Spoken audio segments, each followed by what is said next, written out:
Hi, everyone. Welcome to another episode of Elevate.Strategy Leadership Live Fireside Chat. Thank you so much for joining us today. And if you're watching live, please drop a comment below about where you're from. It'd be great to hear from you.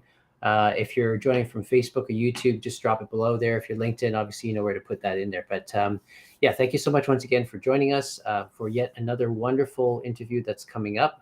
I have a great guest today that I've known for since I think 2006 when I first started working with him at the company that we were at. So it's great to kind of reconnect with him, and that's kind of a lot of the positive things that come out of doing live with these leaders now. Is a lot of them I used to work with and haven't spoken with them since then. So you guys get to see, I guess, a reunion of sorts. But anyway, for those of you who don't know, the Fireside Live Chat is really a series about leaders and their career journeys. Not so much about the technical aspects of what they do, etc. As leaders, you could read about them or you can listen to what they have to say probably in other places. But here it's really about their own personal journeys. And what I really would like you to take away from is just the experiences that a lot of these leaders have had, maybe some of the difficulties they've faced and decisions that they've had to make that have been challenging. And really, hopefully, it relates to what it is that you're going through today, or that you may go through in the future. And the topics, obviously, where they come from, as far as what areas they work in, also shape the way that they are. So you see that the personalities are very different. And today's guest is no different. He is. I'll introduce him in a second, but his name is Sean Drygas, and he is probably one of the smartest guys I've ever worked with. He doesn't know that I think that way, and for a number of different reasons. But well, I want to introduce him officially. So let me just read his bio to you. So Sean leads the development and execution of Colliers ESG strategy and reporting on performance. Prior to joining Colliers, Sean was VP of Strategy and Sustainability at Spark Power Group and president of its Bullfrog Power renewable-energy division. Previously, he crafted at Maple Leaf Foods' first sustainability strategy and contributed to its initial sustainability report and CDP submission. Sean has been named to Canada's Clean 50 for 2022 as one of Canada's leaders in sustainability. In his free time, Sean spends time with his wife and two daughters. He volunteers at the Leaside Girls Hockey Association and serves as president of the board for a large nonprofit community youth sports organization serving nearly 1,500 players. And without further ado, Sean, welcome to the show. Thanks, Ian. Good to Yeah, see you. Thanks for that intro. It was, maybe a little bit, too positive. We're all just trying to figure out how to get through life, right? But yeah. Well, one of the things that I remember, so you and I worked at Maple Leaf Foods years ago, but you had a lot of these philosophies of like how to deal with life and stress, and because of your background with Japan as well, you had a lot of these kinds of moments where I watched you kind of go through very stressful situations at work, and you were just calm as a cucumber. And it's that's one of the things that I remember about you, and kind of what I respect about how you lead situations is like that. So, but I'm sort of going ahead of myself. Okay, so Sean, thank you for coming on the show. Really appreciate it. You've had a very illustrious career in terms of the industries that you've been in, the roles that you've played. I know that at Maple Leaf Foods, you played a couple of very high-profile roles as well, and that's probably shaped the way that you think and lead now. But for those of you who don't know you, would you mind just kind of sharing about what you do today? What's your company you work for? What kind of industry they're in? That'd be really good to hear. Sure, happy to. So Colliers International, it's a company headquartered in Toronto, a relatively small global office that's really serves regional offices in about 60 countries around the world. And it's a broad commercial real estate company. So if you want to lease out space that you own, if you own office buildings or that sort of thing, then we have brokers that do that. Or if you're on the tenant side, we represent them. We manage a lot of buildings. So pension funds or insurance companies will own lots of assets as part of their portfolios. They don't have people who know how to manage properties. So Colliers and other folks in our industry do that for them. Right. We advise people on buying and selling of properties, and we advise tenants on how to locate and fit out their offices, which is interesting now as we come out of COVID, because lots of Right. offices are changing the way that they're set up, right, to be a hybrid environment. So Yeah, that's Colliers. for sure. And globally speaking, do you see any sort of, commonalities or kind of differences in trends around how these countries deal with, real estate and how they're using them? Yeah, for sure. I mean, I think in the space that we're in the office space, companies are so global these days that we'll deal often with companies on, their offices in Europe and in North America and in Asia, and so they're not that different whether you're in Singapore or whether you're in, New York or whether you're in London. Right. What's really different, I find, is the part that's very specific to my role, which is what are they doing with regards to particularly environmental matters, but also in some Mm. cases social matters as well. We certainly see Europe on the leading edge of that. Okay. Uh, I would say that the overall mindset in Europe around sustainability for buildings is it's just not a question that it has to get done, that we have to decarbonize buildings, that we have Mm. to reach the Paris Accord goals. Right. And Right. so building owners, building tenants, regulators, and service providers like us are all pushing in that direction. I think we're a little bit behind that in North America in terms of it's still a little bit off to the side. It's more, we need to do this because somebody's pushing us to, but I don't know that people have it sort of central to their business mindset yet. Right. Asia, very mixed because, we, like many companies, Colliers groups all of its Asia Pacific operations under one division, but the diversity of countries under that umbrella is just so massive that you've got some countries like Australia and New Zealand, which are very analogous to North America, Mm. Mhm. other countries, China and India and others that are, really coming up the development curve. And so they have very different concerns when it comes to what their focal areas are. Gotcha. Um, I know I wasn't supposed to get into the technical, but I think a lot of folks, including myself, are not familiar with ESG and kind of Yeah. what does that encompass and entail. Could you maybe give us a really brief primer on what that means, what all that means? Sure. So ESG is maybe the latest acronym to describe what's alternately been called corporate responsibility over time, or sustainability, that sort of grew from meaning just environment to maybe broader, making your business sustainable. So Right. the E is environment, the S is social, and the G is governance. And those things are grouped together because they all kind of represent the ways that a company addresses its broader impact and its broader responsibilities to its stakeholders, not just shareholders. Right. Right. So it include things like, how much energy do we use, and what's the carbon impact of that? That's a large part of the E in our business. In other Mm. businesses, it might be things like waste generation or things like that. The S is touches on things like the diversity or equity of your organization, both internally and then on how it impacts that within society. Could be health and well-being, Right. your employees, or how you contribute to the health and well-being of your customers. And then governance is really about how do you manage the organization so that it is responsible, so that it's operating in a way that will be seen by stakeholders and society at large as a responsible way to operate. Right. Gotcha. And I'd imagine that depending on the country, the emphasis on governance and sustainability, all of that is quite different, as you said earlier, right? So, Correct.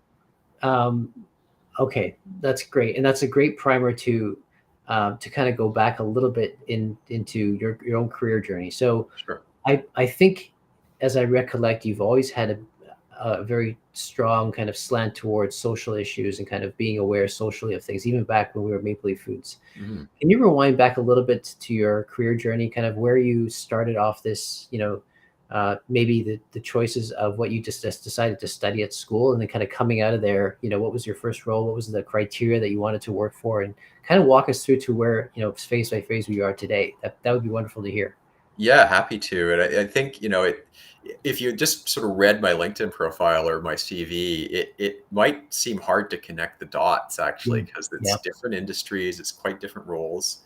And it certainly didn't get into environmental or social issues from day one at all.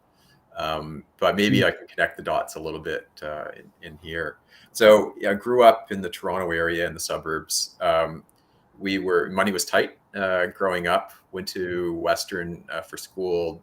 Did a business degree at Western. At the same time, was, as you mentioned, Simeon, interested in social issues, more about ethnicity and race relations at that point than other things. And so, what I really wanted to study actually was political science. That was my passion. But when you grow up without a whole lot of money, to choose the pragmatic path, right, which is what kind of led me into the business school. So similarly, when I graduated, I was really curious to understand the world better and to actually experience being a minority. That was something that was high on my list. I wanted to live in a place where everybody, or the dominant sort of group, wasn't people look like me. Right. But I also just needed a job because I had student debt, and I'd actually never been on an airplane in my life at that point. I was 22. Yeah. So I shocked my mother in particular, and hopped on a plane and took a job in Tokyo teaching English, which was the kind of job that was in large supply, I would say, back in the 90s when I did that. Right.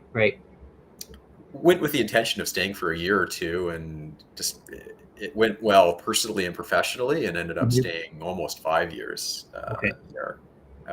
I got to manage a group of schools. I was working for a private organization, not within the public education system, because I think in a lot of countries, language education is done very boring, remote or rote kind of way. So people will read a book, but they can't actually have a conversation with somebody.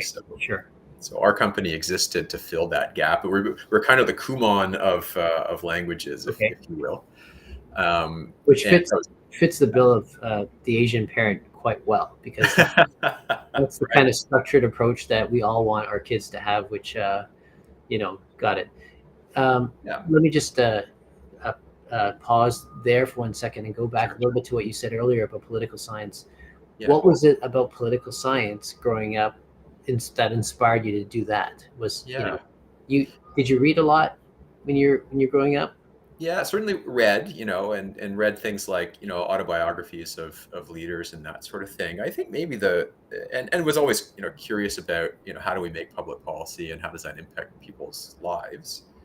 Like all of us, I think you're influenced by your parents to a certain degree as well. And so having parents who grew up in the 60s, say, who were maybe had an idealistic view of what politics could accomplish, the John F. Kennedy sort of halo effect, right? And so I think also I often heard around the house that, a lot of people would see politics as a bit of a dirty game sometimes, or it's really all about the acquisition and exercise of power. But I think we grew up differently, seeing it as potentially a force for great good in the world.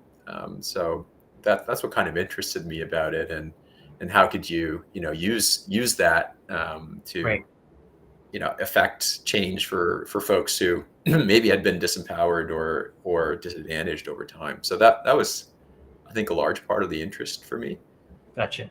And then connecting the dots around the political science aspect with wanting to be in a culture where you were a minority, what did you hope to learn from that? Well, why was that experience important to you?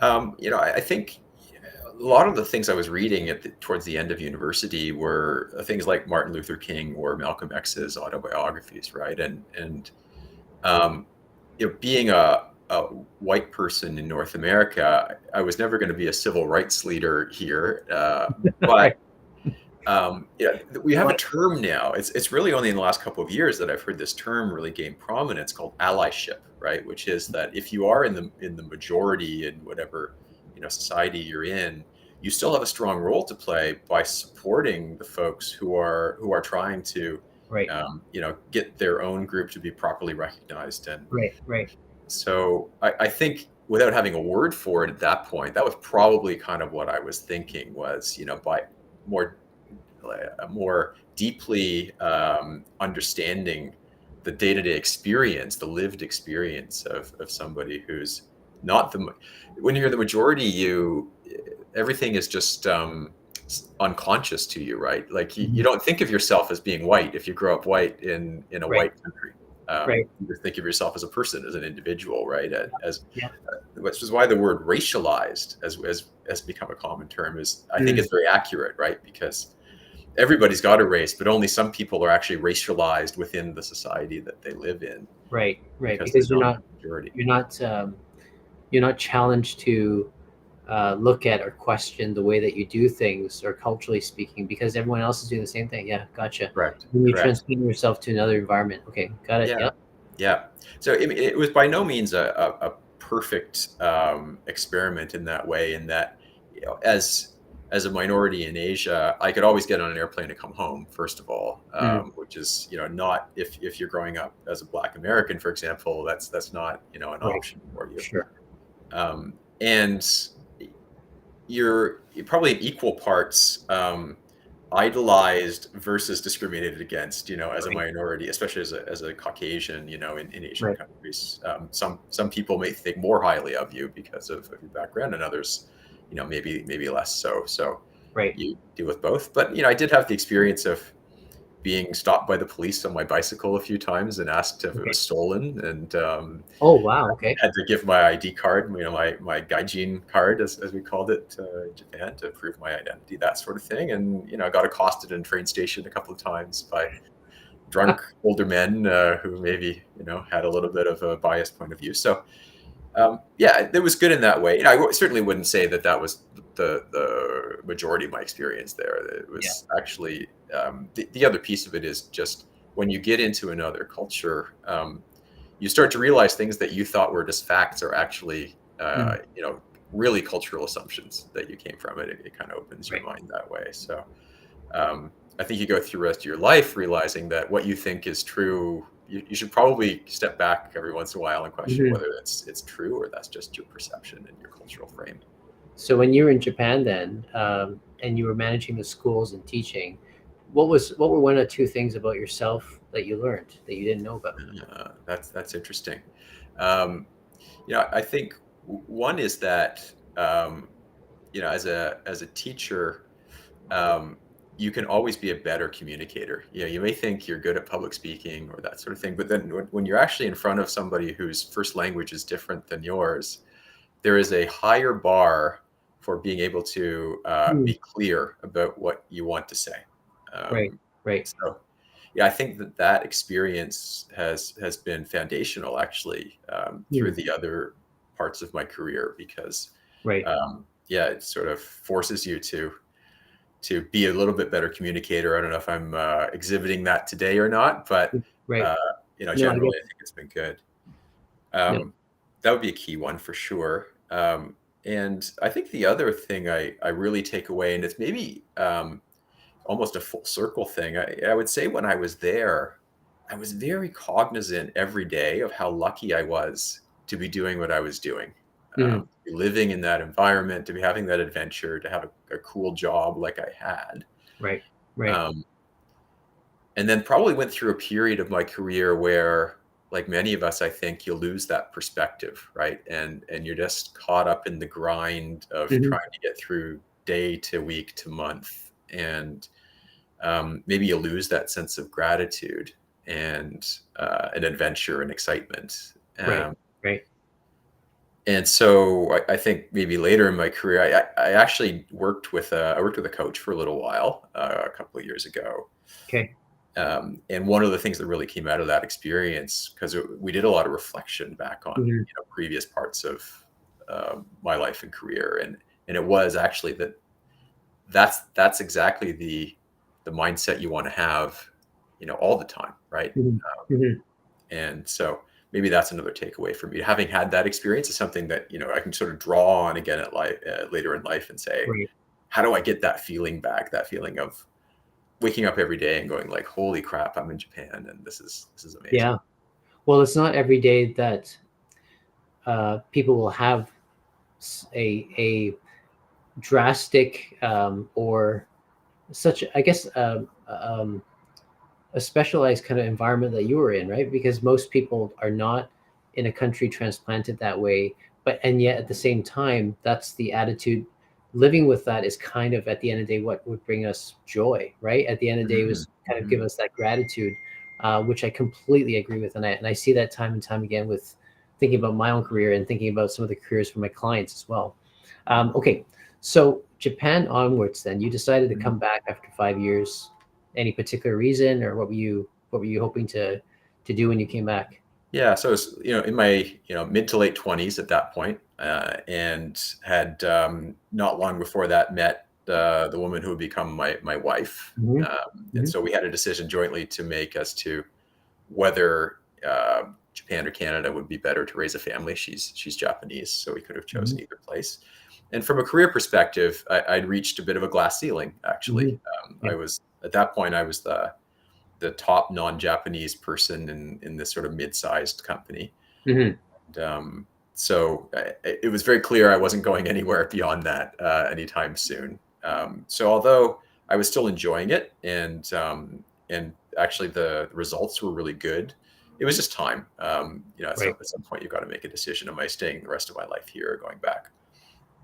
Um, and I had been thinking about going back to school and doing a PhD in political science still, actually, at that point. Hmm. But having met my wife, and she needed to come back and do some education here to get qualified to work in North America.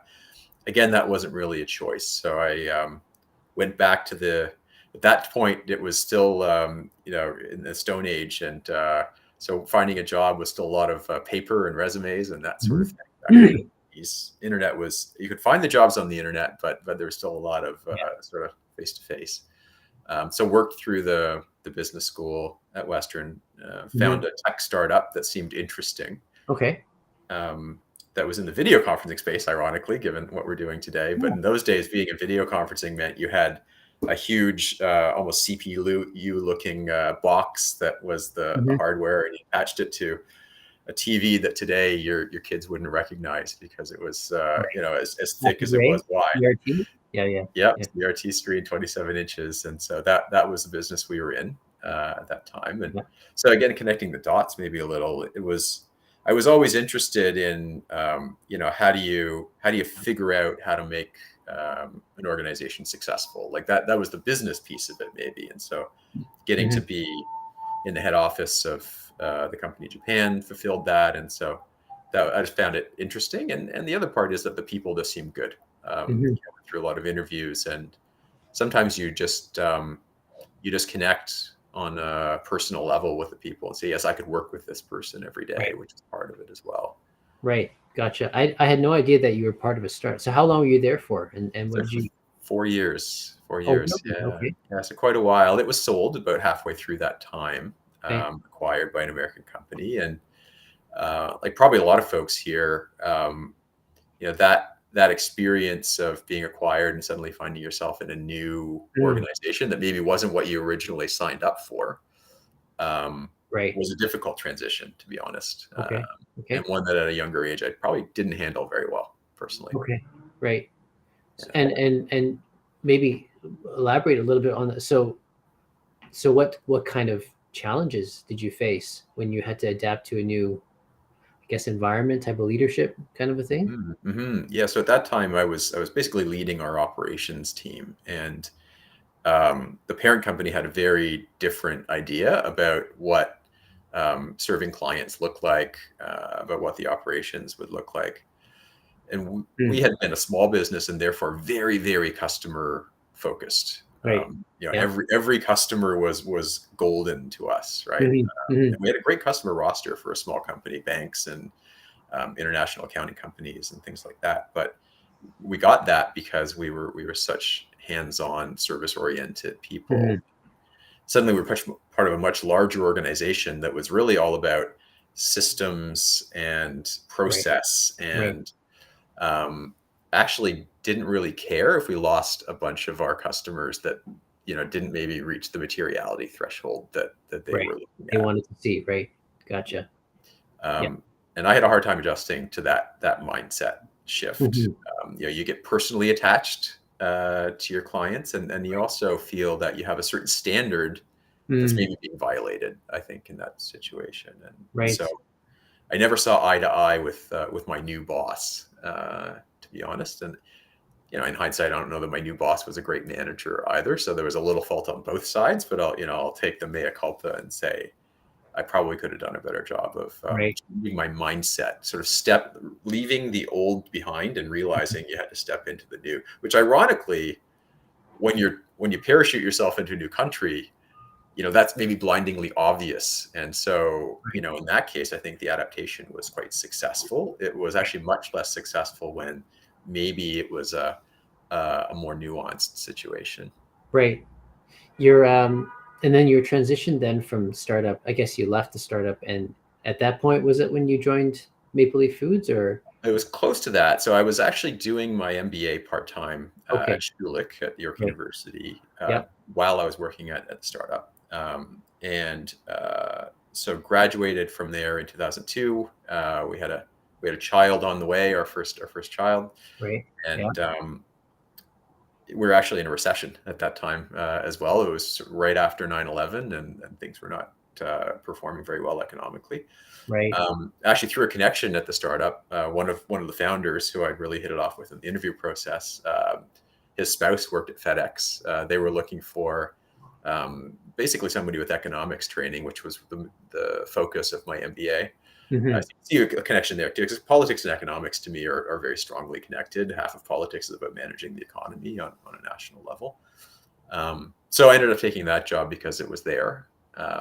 Mm. Worked there for a couple of years. Actually was having a great time, but having worked my career to that point in the center of decision making, at the head office of the Japanese company in Tokyo, Hmm. in the small company where decisions got made, I looked at staying at FedEx, where everything ran through Memphis, essentially, which is where headquarters was globally. And if you were going to Right. have any career there, you had to go spend some time in Memphis, or you were Right. just a branch plant in Canada. Hmm. Hmm. So I didn't see a great path for myself there going forward, despite the fact it's a great organization with great people, and I really Right. liked it. And one of my colleagues from the MBA program was working at Maple Leaf at the time, and he called me up and said, "Hey, we have this strategy job. I think Mm. you're really well suited for you," because Right. we'd worked on Yeah. a strategy project together. And the first time he called me, he said, "No, I'm really good. FedEx is great." And Yeah. then he said, "Just come for breakfast and meet Jared, meet Right. the hiring Yeah. manager. Okay. You Yeah. know Jared." Yeah. And maybe for similar reasons, Jared was a terrific manager and a brilliant guy to start Hmm. with, Hmm. still is. But at that time, that was my first impression. Also, a chance to be at the center of where things were being innovated and decisions were being made, and Hmm. Hmm. analytics were happening, which is super interesting. And from just a personal life point of view, I live in central Toronto.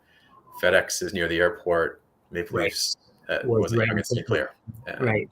I could be there in 20 minutes. And there's a gym right across the street. There was a good life, as we were talking about off camera, Right. Right. where I Right. can get back in shape because I was starting to feel a little Right. bit like an old young guy at that Mhm. point Yep. because I wasn't exercising. So all those things came together, and so that's how I ended up, sort of starting a decade-long run at Maple Leaf.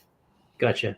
And the switch from all of these industries going forward, what were some of the similarities that you saw, across the board as you were, going from Japan to startup to your MBA school, obviously FedEx, and then to Maple Leaf Foods? Mhm.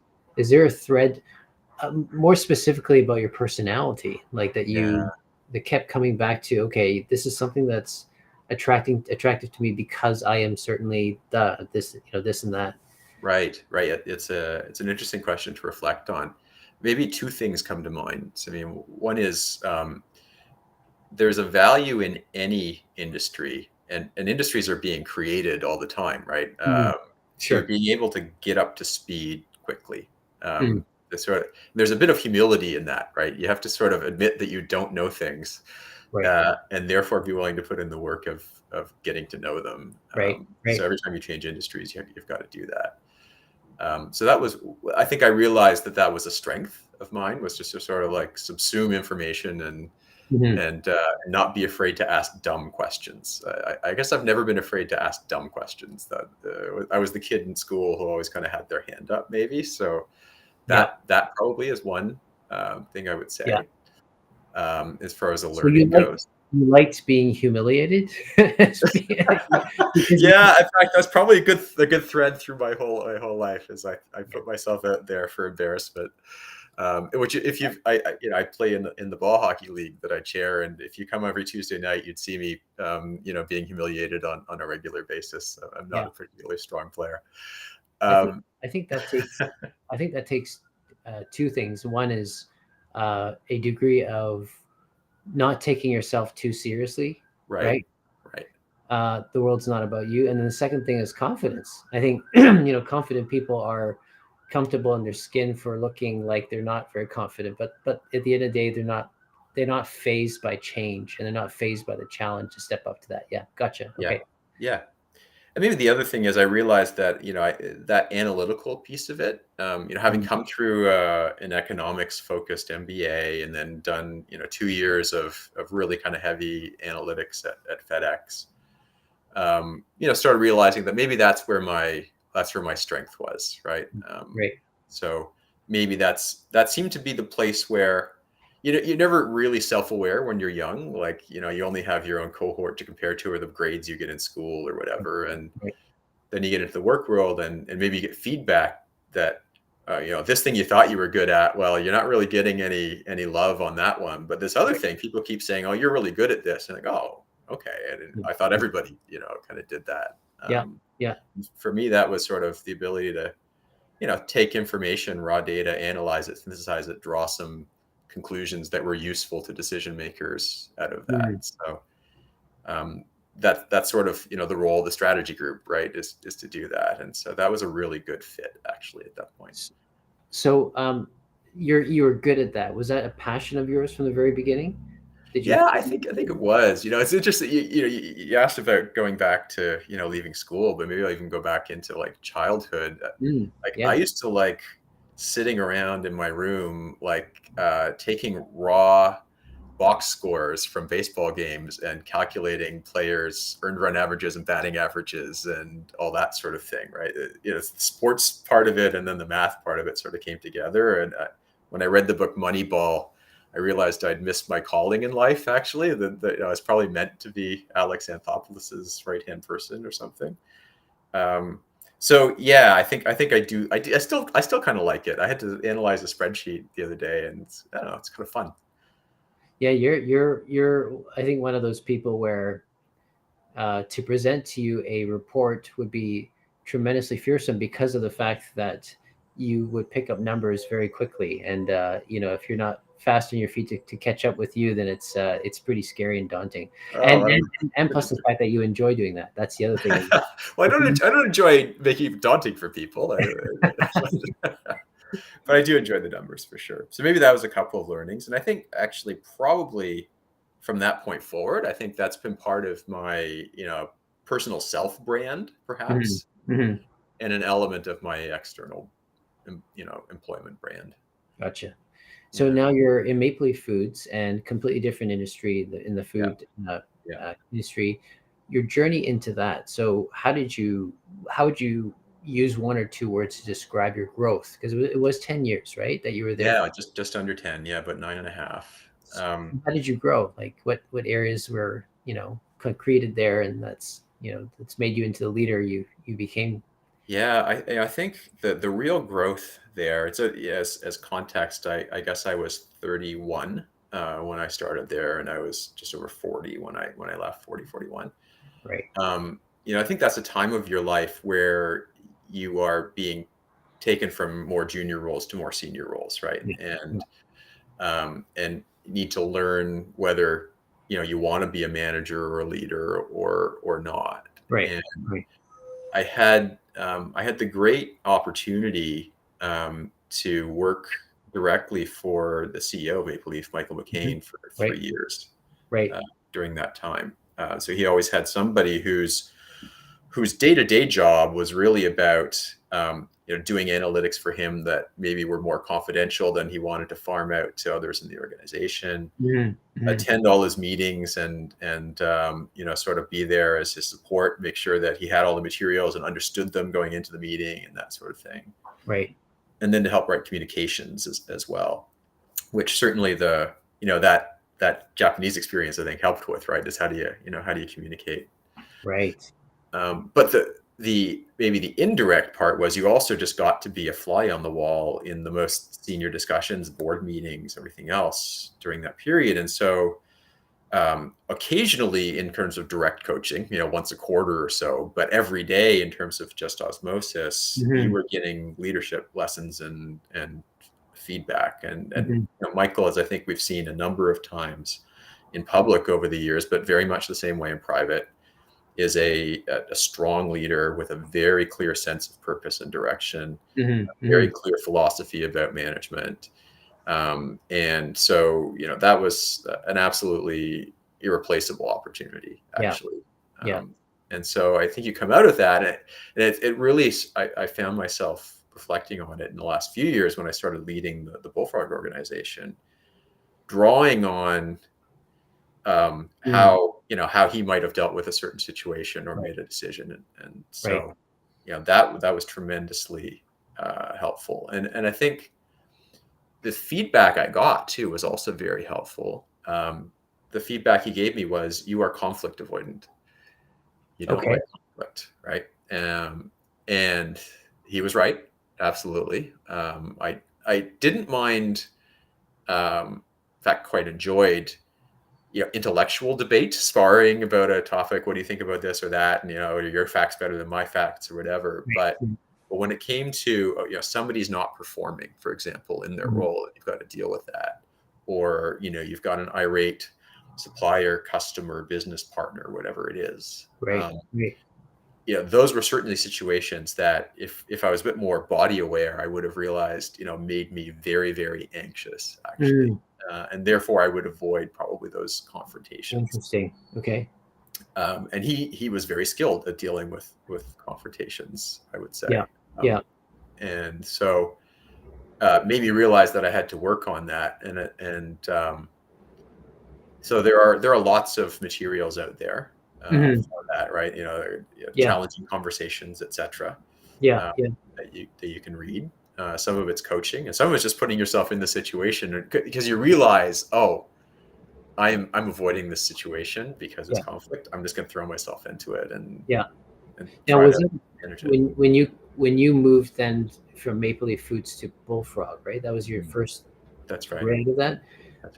What was that role like, and how was that different than what you were doing? Because one might think that after kind of being the right hand man of a CEO of a major Canadian company, that there's not much more to learn. But that's not true, right? So how was that transition for you, and why that industry? Now that's kind of more going into your ESG now. Kind of it is, yeah. So this is where the maybe full circle comes back a little bit into social impact, right? So just before I started working for Michael, I'd had the very late epiphany that climate change was a massive threat to society and to the future that I wanted my children to inherit. And maybe because I moved to Japan in 1992, which was the year of the Rio Summit, I was oblivious as to what was going on then. It really didn't catch up until 2007, just before Al Gore's Inconvenient Truth movie came out. And so actually, I was given an offer to go work in Japan for Maple Leaf because we were looking to start a bakery business there. Right. My wife, interestingly, didn't want to do that. She had settled in Canada and was happy with the life we'd established here. But I went back to Michael and Richard Land, our COO, and said, "Hey, I think we need a sustainability strategy, and we need a sustainability person, because this stuff's coming, and food is a big part of the climate issue, and it's going to be a big issue for us sooner rather than later, and we need to prepare. And I'm your guy to do that." And I had no background in sustainability whatsoever. I knew what I'd read in the book that I found. But you weren't afraid of being humiliated. That's right, essentially. So during those last few years, you talked about in my intro, working on the sustainability strategy there. There was already some work starting up from our environmental engineering group. Antenier, terrific leader, Linda Kewen, who was the head of communications there, wasn't part of her day job, but was her passion. And I went up to them and said, I hear you're starting this. I'll work nights and weekends. Just let me in on the project. Basically, I want to learn this stuff. Right. Right. So they let me in to start, gathering data and interviewing companies and doing the analytics behind the strategy. Right. Um, and so during the 3 years I was working with Michael, the company was going through a large restructuring, and the timing was tough to actually take bold action on sustainability. Right. Right. But we were starting to lay the groundwork, and Michael certainly had a deep understanding of the issue actually himself, which was very helpful. Right. Right.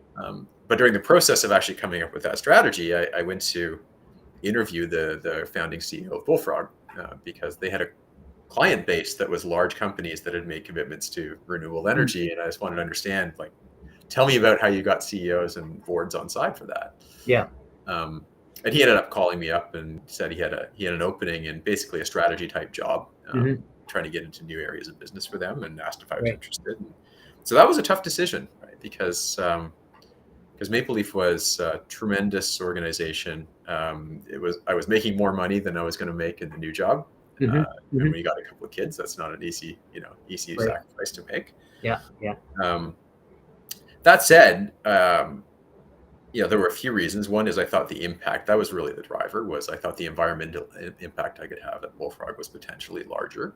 And that was the key. And I'd also been through a bit of a health crisis my last couple of years at Maple Leaf. Okay.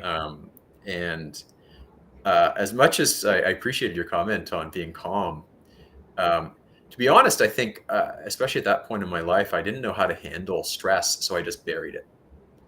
So I was a bit like the duck, right? That's Right. like calm Paddling on the the surface, trap. and Right.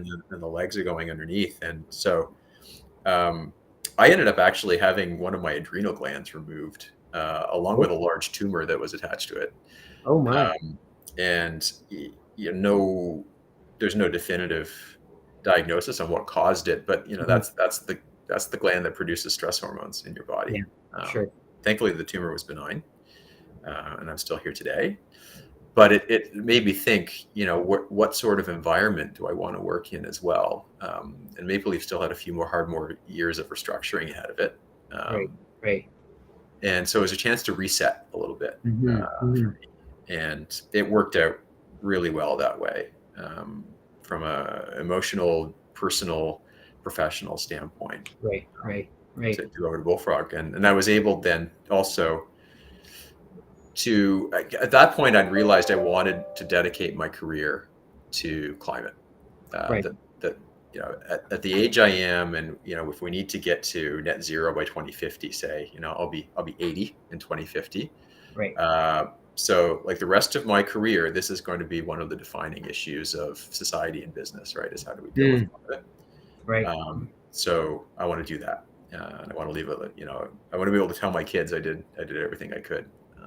This year. Well, that's an incredible story, because what I say to my clients is, before you look for a job, make sure you know your story, because otherwise you're kind of being towed along by what the market tells you that there is available, right? So common way to approach career has been send out your resume, see what's in the market, and if it so happens you collide with a role that kind of aligns with what you do and pays you a little bit more, then you're just going to go for that, right? Because that's just kind of the natural way of thinking of progression, is based on a couple of metrics, right? Like how much you make, your status, your title, your impact.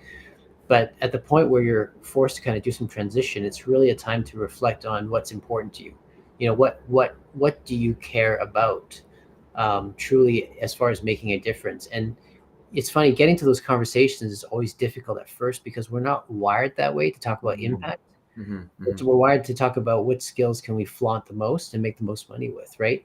And it's amazing when you get to that point where impact is the thing and non-negotiables are the thing, and legacy is the thing. It's like, okay, folks are like, I've never thought about that, and like, now I got to readjust my thinking process before I look for a job.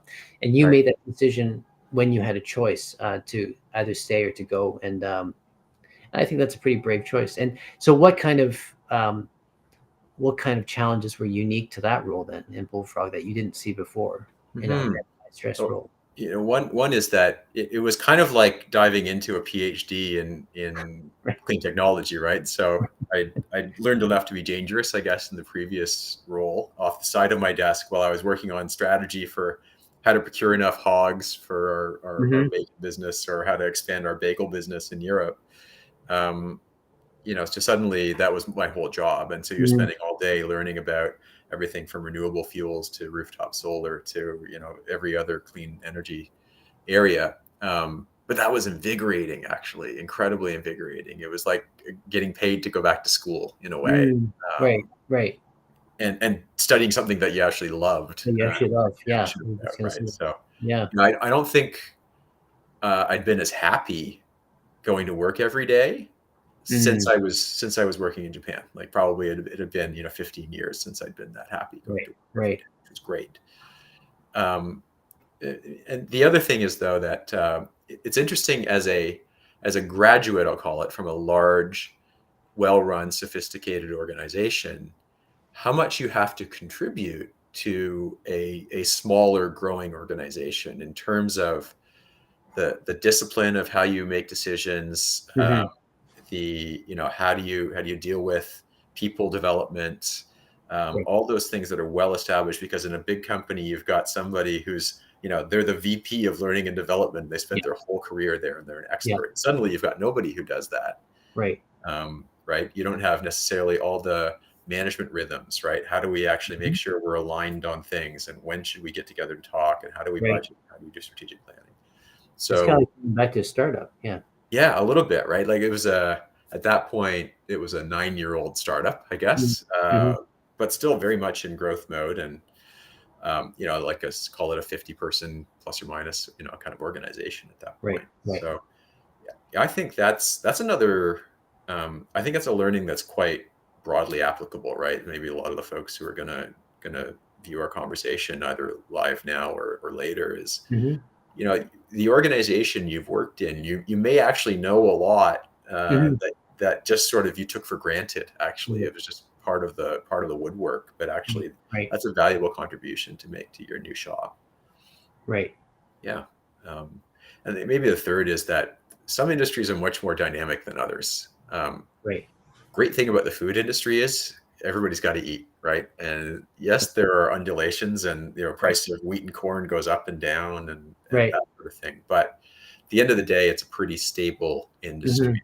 Sure. Um, Whereas you go to an industry that's really just starting, right? And you don't even know whether that industry will exist Right. 5 years hence or not. And new players are coming in and out all the time. So yeah, the value of agility Hmm. is Hmm. very, very important. Yeah. And I think probably gaining buy-in too, right? Because of the fact that it's relatively new, it's a new concept in people's minds, whereas Right. food is not, right? And No, this food has been with us for a while. I know, yeah. And if the cost of bread goes up, everyone grumbles and all that Right. stuff. So, Right. um, okay, so you moved from there now to Colliers. Now, Mhm. what triggered that move, and kind of what's new now in this role that you didn't have before? Right. I mean, to be honest, I wasn't looking for a move. Mm. Bullfrog, in 2018 had been acquired by Spark Power Corp, Okay. so a large electrical services company, seeking to, because so much of what Bullfrog does about renewable electricity, so seeking to sort of bundle that in for its customers. And as often happens in those situations, they decided to change the leader of the organization, and so I Right. became the leader of the organization at that point. Right. Okay. And that was tremendous experience. I think able to draw on so much of those sort of conscious and unconscious lessons Mhm. from the Maple Leaf years, um, and working with an incredibly passionate group of people in an environment that's like family, Mhm. frankly. Um, Right. Right. so in some ways, like the best job anybody could, a dream job, um, and working on an issue I cared deeply about. Um, then I was actually contacted by a former Maple Leaf colleague who was at Right. Colliers, who was crafting a job description for a new Mhm. role to be created to head ESG, and it was really just looking for some pointers on the job description, not really looking, I think, to recruit me, but or so you thought. yeah, I mean, I don't know, well, you have to ask her about the ultimate motivations. But when I looked at the role, I thought that's actually almost another PhD, right? Like that's another back to school opportunity, because it takes the environmental piece and adds on the social piece as well, right? Right. And that's getting back to, okay, like if we're going to work on diversity, equity, and inclusion issues, that almost gets back to my my Martin Luther King and Malcolm X days back at university, and also the coming through COVID. The other key aspect of the strategy is about what's the influence of buildings on our health and well-being, right? We spend 90% of our Right. time indoors. COVID spreads indoors. How do we make buildings contribute to rather than detract from human health, Right. which Right. is we all care about. So look at the role of it. That's really interesting. And from a purely environmental impact perspective as well, went back to the same spreadsheet, that I Mm-hmm. used 8 years earlier when I was trying to make the decision on, Maple Leaf versus Bullfrog, and say, how many metric tons are there to be influenced in each case? And just the scope of the Colliers organization is so large, Mm-hmm. um, that it made sense for me. And so the hard part is that when you're the leader of the organization, yeah, Napoleon, I used to have this quote on when I got my first management job, it was on my desk. Napoleon Bonaparte said, leaders are merchants of hope. That was his quote. Okay. And that's always stuck with me. And so really, in my years leading the organization, it was really all about, where are we going? Mm-hmm. What are we creating? Why is this a great place to work? Right. That's a job of the leader, to Right. communicate Right. that. So to make the decision to leave is a very, very difficult one, because you start to question, like, was I disingenuous in saying that, because now I'm choosing Right. not to be part of that mission anymore. Mm. There's a lot of guilt that comes along with that, and certainly the uncertainty of leaving a culture that is tremendously Mm-hmm. welcoming and well suited. Right. Um, but Oh. Mm-hmm. at the end of the day, I decided that the folks who had been my management team there were more than capable of continuing to steer the ship and help that business succeed and take good care of the people who were still there. It was a great opportunity for them, actually, right, to grow Step up. themselves. Right. Um, and so, putting those two things together, the opportunity personally in the new role, and also the creation of opportunity for Right. my friends and colleagues at Bullfrog, decided to make the change. Gotcha. Yeah, Great. Well, Sean, we're nearing the top of the hour here. I don't we want are. to do too much time. So first of all, thank you for sharing with us your journey. I do want to end off with a couple of rapid fire questions, which I always Okay. do. So if you've watched anything before, the same couple of questions, but people are still off guard. So number one is, what is your alter ego profession? If you weren't doing what you're doing now, actually, would it be a baseball kind of stat person or? Yeah, I think it would be ultimately. I'd be a baseball player if I really had my choice, because I loved playing the game. But was probably good enough to ride the buses in some farm towns for a couple of years and then not make a career out of it. But yeah, I think I would love actually to be, the right hand person to the GM of the Blue Jays. That'd be a great gig. Right, or a player on the Jays. Yeah, maybe at least take some batting practice with them. Okay, so what's one word that you love? A word that I love, yeah, passion, I would say, is a word that I Okay, love. Yeah, about everything that you do. gotcha. Yeah, which is a driver of, I think, your success, right, over the years. What's one word that you hate? A word that I hate. Um, Maybe I hate the word hate, actually, Okay. because as much as there are lots of things that you may find distasteful in life, those might be things other people love. So maybe don't be too categorical about what's good and bad. Interesting. That's a bit of an oxymoron. Hating the word hate. Love, and hate. Yeah, because I might love hate, but anyway, there's a whole PhD on that one which too. would make me a bad person. Anyway, okay. So what's you were saying you read a lot? Yes, of course, obviously. So what's one book title or movie title that would best describe you and your life, your career, whatever you want to Oh, call it? a book title or movie that would describe me. Wow, that's a tough one. How about the Accidental Environmentalist? Is there such a thing? Was there a book called that? I think there's an accidental something else, but I can't remember. But yeah, I think Yeah, it's modeled off something I've heard. gotcha. Okay, Yeah, I think it's accidental spy. That's what it is. But um, could be. okay, and the last thing is, what's one COVID hobby or habit that you developed? Oh wow. Running outside, I guess. I run, regularly. It's my Hmm. stress release. One of the things Yeah, I learned, to do to manage stress over the yeah, years. yeah, Um, but it's much less stressful when it's icy and -15, or when it's +35 and humid, just to go to the gym and run on the treadmill and, yeah, yeah. put the Sure, music on, right? sure. With COVID, that didn't really have the same appeal. Yeah, So, in fact, the gyms were closed for a long time. So, got used to running in the right snow. throughout the year. Yeah, no Okay. matter what the condition. Yeah, I don't know how you do that. I don't know how anybody does that. I don't know what kind of shoes you wear to get through the puddles, but Same, yeah, you know, no, same shoes, same power shoes. to you. Just avoid the puddles. Maybe that's it. The truth is, the only things that really get cold are your hands and your nose. You can dress. You don't have to dress that warm to go run in the wintertime. I actually find the summer harder.